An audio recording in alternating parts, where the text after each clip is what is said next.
Hey guys, welcome back to the Inner Recesses of My Mind. Today we're doing part 2 of our Jaiden animation trilogy of Nuzlocke. I'm going to jump straight into it, so let's go, shall we? So if you're new here, hi.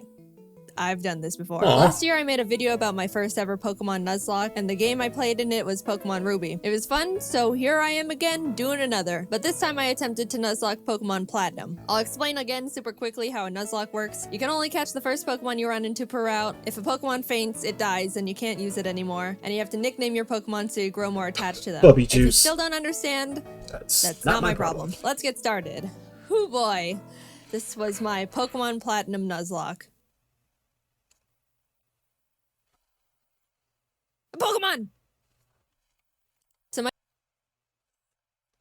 I don't like it when people watch me sleep. I've had an issue with that with my sister. She used to do that a long time ago because she thought it was funny. It's not. It gets you punched in the face at full force.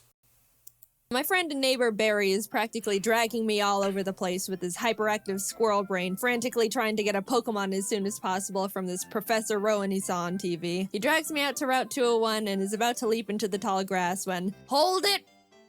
You guys know going into the tall grass is practically a death wish, right? What you're doing is basically suicide. Borderline insanity. What absolute moronic lunatics you are. Have you no respect for your lives? Bruh. Do you have any Pokemon? No. Do you want some? And like that, I have a Turtwig. I named him Turt and immediately used him to bash in Barry's Chimchar. I was making my way through the routes, but right as I was about to nab the Shinx I found on 202. Don't kill it. No! Wow. So no Shinx for us. But that's alright. Shinx isn't that great this early anyway. He's like, I did good, Mom. Didn't I? I did good, right? She's like, yes, child. Yes, you did. Then I locked eyes with our first trainer, the first battle. Let's see how we fare against youngster Tristan and his level 5 Starly. Oh my god! So in the first trainer battle I ever fought, I almost immediately lose my starter to a critical hit. Why do I suddenly have a very bad feeling about this? Epic Nevertheless, foreshadowing. we kept going onward through Jubilife City, where we caught Kronk the Zubat in the cave above Route 204, and Magikarp on 218. Hi, Magikarp. Your name is Puppy. Just outside the city, Barry runs up and demands another battle, so I happily bash in his Chimchar again. Starly too. I kept on my Why are you using your Pokemon as a weapon, fam? That's not how you mix other Pokemon around, but okay. way, eventually arriving in Orberg City, and nervously challenged Rourke. I was terrified of his Cranidos, but Turt landed a crit Razor Leaf and one-shot it before it could even do anything. So that's badge number 1 for us. I made it to Floroma Town and was really excited because if you didn't know, outside the Valley Windworks you can find Shellos. And if you didn't know, again, I love Shellos. I ran straight to the grass to get my Shellos encounter, and I'm not gonna pass up an encounter, so I very depressingly caught the Shinx and named it Failure to vent my sadness and frustration over not getting a slug. While there, we found Team Galactic messing around, stealing electricity, and this little girl's dad. So I beat up the grunt guarding the door, broke in, beat up the grunts in the building until Turt evolved, then found Galactic Commander Mars at the end of the corridor, who I was scared of because she's got a fat cat that hits like a semi-truck. But I had a plan. Back in the Orberg Mines, I caught Dwayne the Onyx, and I brought him to the fight because in case things got dicey, I would switch him in to buy time and heal up my other Pokemon. Basically, Dwayne was death fodder. Turt took out Mars's Zubat, and when Perugly came out, Kronk plucked off the Oranberry it was holding. But she got hit pretty hard in the process, and since Turt needed a bit of healing before he could get back into it, Dwayne can take a scratch. Look at that. Dwayne is fine. He's fine, guys. Don't pull the sad nose for Dwayne. Dwayne's fine. Don't worry about him. Don't worry about him. Wow. Oh my god. Dude. All right, I'll give him that. I'll give him that. Dwayne gets to live. somehow, when Dwayne was supposed to die, he hung in there on 1 HP. And you know what? I respected the hell out of him for it. I let Dwayne live, and Turt was able to take out the Perugly. What a legend. but then I put him back in the box and moved on. In They're like, we Mount just Hornet, fixed I it. had a Bronzor I named Big Boy, which I happily added to the team. And right before Gardenia's gym, Kronk evolved, which meant like, no mercy for those flower ladies. Badge number 2. We slashed the guard bushes in front of the Galactic. Is it me or is it this is extremely more brutal than the last video? No? Okay. Building and ran up all the stairs where we fought Galactic Commander Jupiter. Let's take a look at how that went. Don't crit. Don't crit, don't crit. Ah! Ah! No! My God! But, I mean, that won't do... Let's just hit it. Don't crit him. No. Oh my God. What is up with the Finally were able crits? to beat her, but that fight really knocked the wind out of me. I was shaking on my way back to the Pokemon Center when this lady Cynthia shows up and is like, egg? Yeah. Anyway, even meeting Cynthia wasn't enough to calm my nerves, so to keep my mind off the absolute tragedy we narrowly avoided, I decided to start training up Big Boy on Cycling Road. And then he died. I've practiced this game and... No. So before you push up your anime glasses and tell me that steel is weak to fire, which I know, by the way, the reason I kept Big Boy in was because not only is his defense an iron wall, but he had heat proof, which negates his fire weakness. But then he got crit. So, first death. I'm sorry, Big Boy. You never had the opportunity to become a big boy. I walked into Wayward Cave and found a Gible. Gible is an amazing Pokemon. It turns into Garchomp, which is easily one of, if not the strongest Pokemon in the game that isn't a legendary. Adding it to the team would give us such a huge advantage, and now there is nothing in my way between that and...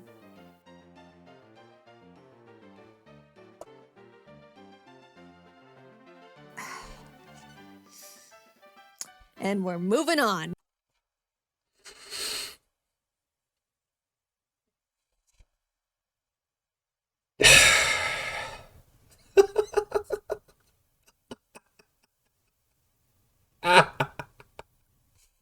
I'm sorry. We arrived in Hearthome City where I caught DeVito the Ralts, Kronk and Puppy evolved, we Aw. had a clean win against Fantina, and some lady gave us an Eevee I named Milk. Things were starting to look better now. I was leveling up DeVito against trainers, and when fighting this lovey-dovey couple... let's go into Puppy. Get rid of the Weasel. Oh no! You're kidding. You're kidding. And that's why I hate love. In came Shrimp the Scyther I caught on Route 210. Some good news, on Route 213, I finally found a Shellos. I named it Swoop, and I loved it. I loved it so much. I know you're not supposed to have a favorite child, but Swoop was my favorite child, and I wasn't apologetic about it. I trained it up, and now we got a Gastrodon. Turt ended up evolving too, so together with Kronk and Swoop, Maylene was defeated, and badge number 4 was secured. Outside of Pastoria City, I caught a Quagsire named Lol, but when I went to get my Great Marsh encounter, I was trying to get a Yanma and accidentally threw a ball at a Wooper. So now we've got Lol and Oops in the box. Then I swept Crasher Wake with Milk, who is now a Jolteon, with the TM Thunder I bought literally next door. I walked out of the gym and Team Galactic set off a bomb. I ran down the grunt who detonated it and took him out because he is weak. Cynthia appears again and tells me to bring a charm to her grandma. So I'm like, yes ma'am. We found her in Celestial Town along with Cyrus, the leader of Team Galactic, who starts some evil Shakespeare speech about how everything is imperfect, so he's gotta blow up the world or something. I don't know, I wasn't really paying attention. And then he wanted to fight. Puppy took out his Sneasel and I sent out Milk to take care of his Golbat, but Milk decided he wanted to be lazy and not only miss all his thunders, but also punch himself in the face. Milk!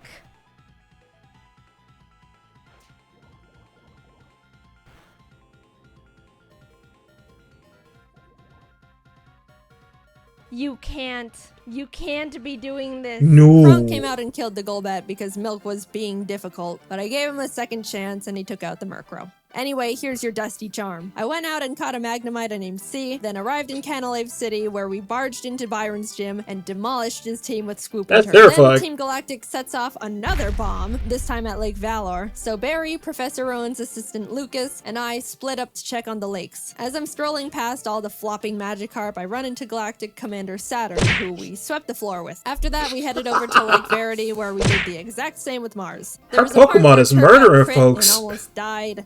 Oh god. Oh god. But we're fine, he's fine. Finally, we had to go check up on Barry at Lake Acuity, and after trekking through 6 feet of snow for like a mile, we get there to find Barry at the top of a cliff like, ha ha ha, you can't climb rocks. Come back when you can climb rocks, loser. I'll go fight Candace's gym now, I guess. Now, we've been having some good type matchups with the past few gyms, so I haven't really been nervous about most of them, but Candace uses ice types, which like half my team is weak against. Which, you know, nervousness rising. Not only was I at a massive type disadvantage, but the main threats on our team were her Abomasnow because it hits like a truck and sets up hail, and her Frostlass because it'll use the hail from the Abomasnow to heighten its evasiveness with Snowcloak, spam double teams, and then just sweep my team. I walked in, took a deep breath, which didn't make me feel better at all, and started the battle. Shrimp took out her Sneasel and Scoop took out her Piloswine, almost dying in the process. And then she finally brought out the big bad Abomasnow. Since it's grass ice type, I taught Puppy Fire Blast. Yeah, I didn't know we could... Anyway, I wasn't sure it could one-shot because Puppy's not a special attacker, and lo and behold, it didn't.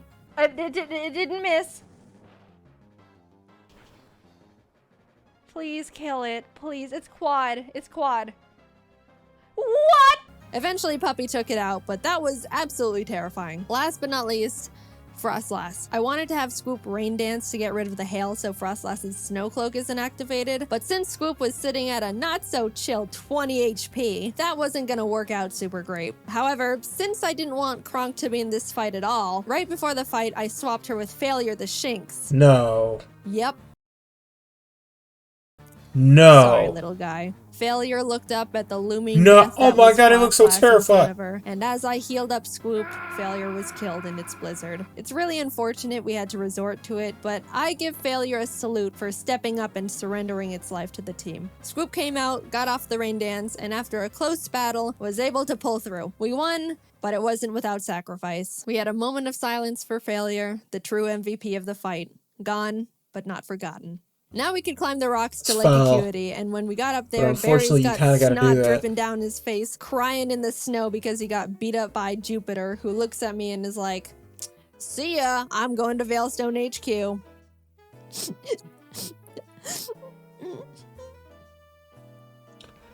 I'm gonna go to Veilstone. We start running through the base trying to find Cyrus, but when fighting this scientist...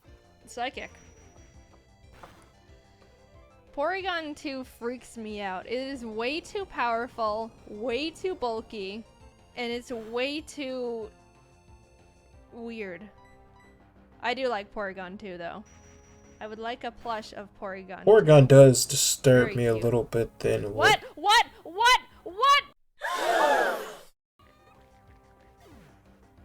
No! No! Scoop!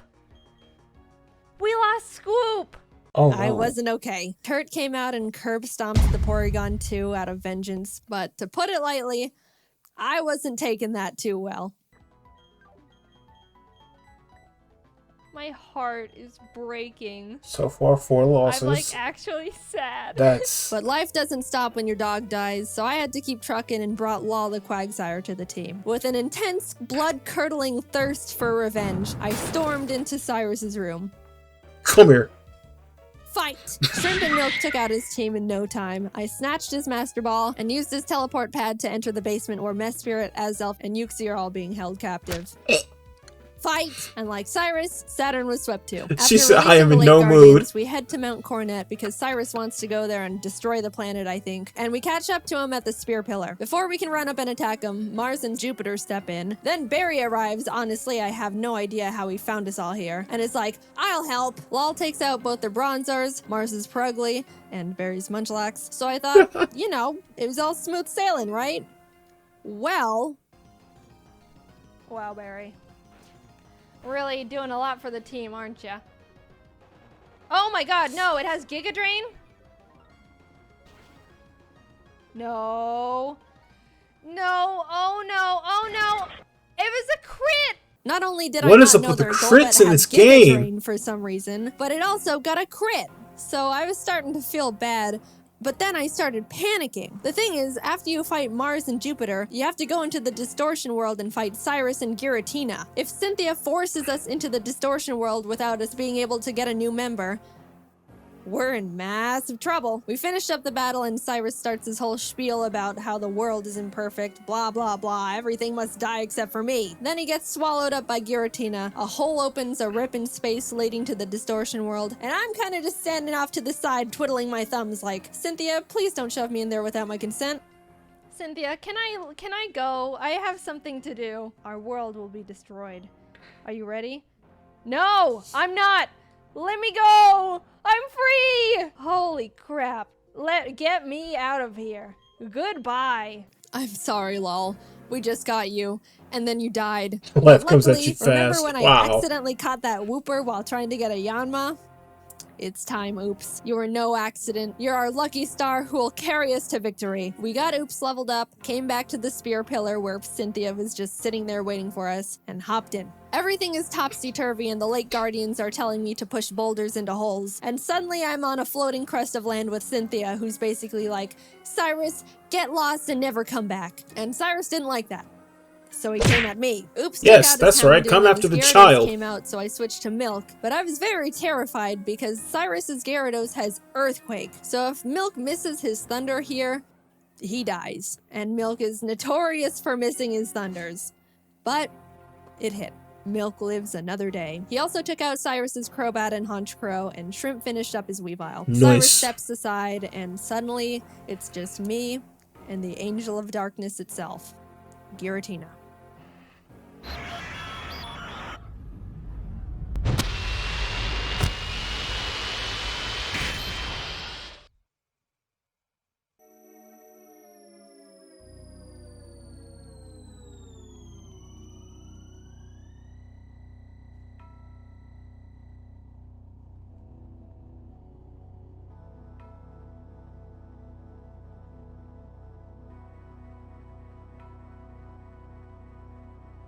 I threw the Master Ball, and like that, it was over.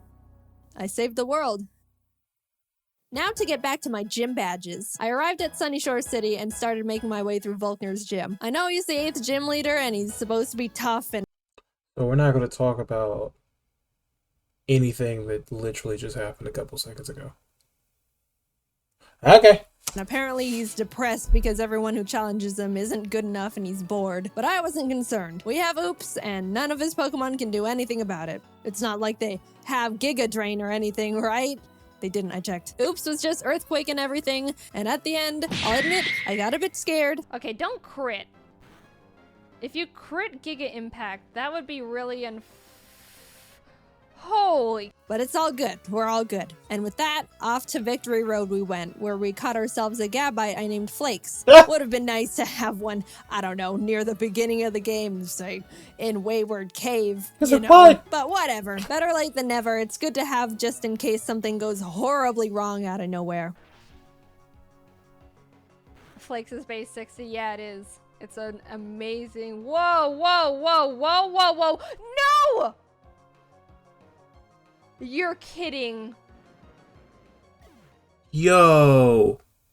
Oh dear. And that's the straw that broke the camel's back. After Puppy died, I stepped back and decided the team we go into the Elite Four with needs to be the best possible team we can build. The Elite Four here goes pretty hard, so I couldn't go in willy-nilly just hoping for the best. After literally a few hours of calculations and research, I settled on a team I thought would give us the highest possibility of winning. I added Flakes to the team in place of Puppy, and with a heavy heart, left Milk and Kronk behind as I brought C the now Magnezone and Colgate the Togekiss I hatched from the eggs Cynthia gave me. Even though I was sad to not bring Milk and Kronk into the final battles with us, they won't be forgotten. And it doesn't negate the fact they were such huge assets to the team, and I wouldn't have made it this far without them. I'll see you guys on the other side. I took a step towards the doors of no return, and immediately got interrupted by Barry, who wanted to have one last fight. Anyway.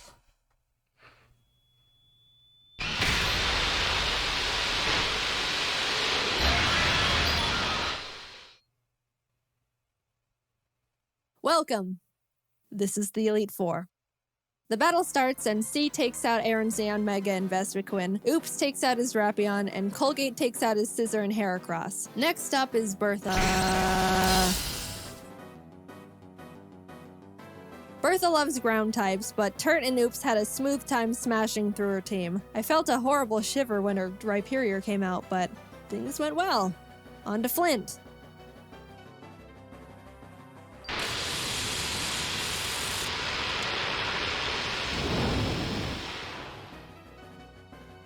Flint has a pretty scary team, but luckily Oops and Flakes had no trouble plowing through them as well. And with that, we're on to the last member, Lucian. Now, Shrimp hasn't had much time to shine in these fights so far, so I decided I wanted to let her go all out. She set up sword stances and bullet punched everything. Proud of you, Shrimp. And suddenly, I'm at the entrance to the champion. The trainer who's been known to crush dreams in a single battle, and many still fear to this day. I took a deep breath. Things are going surprisingly well, and I don't know how to feel about it. But I looked up, and there she was. At this moment, I have only one last objective: defeat Cynthia. She leads with Spiritomb, which has no weaknesses, so I sent out Turt to hit it as hard as possible. Flakes takes out her Togekiss, and then her Garchomp comes out. This is known to be one of the toughest boss Pokemon in the entire franchise. And rightfully so. That thing was made by Satan himself, and I'm sure even he fears what he has created. I immediately switched to Oops, who's the only Pokemon that can lead us to victory here. I planned to put it to sleep with Yawn, and then Ice Beam it until it died. That was our only hope. But then, Oops was crit. And that was it. Nothing on my team can take a hit from this monster, and even if they couldn't do much damage back. I sat there in disbelief, knowing there wasn't anything I could have done, and the battle is basically unwinnable now. I brought out Shrimp to bullet punch it so we could get in a little bit of damage, but she was killed. Colgate tried to chip away at it. He did some damage too, but was crit one shot. At this point, I'd accepted defeat. Only Turt, C, and Flakes were left. It's hopeless at this point. Flakes came out, and against all odds, Flakes outsped Cynthia's Garchomp and killed it. I didn't think he could do it. He was 2 levels weaker, and I don't know. I just didn't think he could outspeed it. Suddenly, there was a chance. We could win this after all. Cynthia brings out her Milotic, which C took out with a few Thunderbolts. Flakes took out the Lucario with Dig. Look, my Earthquake TM is on Swoop, and we all know what happened there. Finally, our last Pokemon comes out. Roserade. Flakes went in for the Dragon Claw, and the battle was over. We won. As Cynthia's congratulating me, a sudden feeling of overwhelming guilt washes over my entire body, so intense it almost knocks me down. I don't think I deserve this. Something here isn't right. This wasn't meant for me. Back in the Distortion world when Giratina split me in two, how do I know I'm me? What happened in the other timeline where I saw glimpses of what happened parallel to this world, that was me too. Those things happened. Was that the ending I'm destined to have? The world I'm living in now is how I want things to be, but the other Jaiden is equally me as I am her. Even if you might think I deserve this dimension, things don't work like that. Are there some things you can't escape, even when you try everything you can do to alter it? I don't know the answer. I may be able to sit on this throne now and thank all the Pokemon that put in everything to help me get here. All the hard work, blood, sacrifices we made. But I don't think I can ever accept this victory. I don't know what ending was meant for me. And I don't think I ever will.